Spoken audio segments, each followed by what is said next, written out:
शिकारपुर खां रिपोर्ट करे आहे ज़ुल्फ़कार अली भुट्टो। शिकारपुर पुलिस जी शानदार कार्रवाई। ठुल जा अॼु सुबुह अगवा थियल 2 मुग़वी पुलिस मुक़ाबले खां पोइ ॻड़ी तेगो जे कचे मां बाज़ियाब मुग़वियुनि जे वारसनि एसएसपी शिकारपुर वटि पहुची शुक्रियो अदा कयो।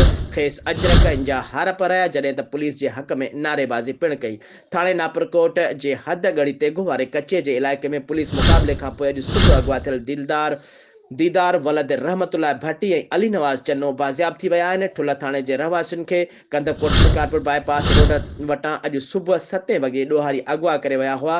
ॾोहारियुनि जे मौजूदगीअ वारे ॻुझे इतलाह ते SP city Syed Fazil Shah Bukhari, DSP Khanpur Badruddin Bhutto, SHO Naparkot Qurban Ali Khakhrani, special team incharge Ghulam Yasin Lohar जी अॻुवाणी में पुलिस थॾे ते कार्रवाई कई। पुलिस खे ईंदो ॾिसी धाड़ियलनि हथियारनि जा मुंहं खोले छॾिया ऐं पुलिस जी जवाबी फायरिंग में ॾोहारियुनि मुग़वियुनि खे छॾे भॼण ते मजबूर।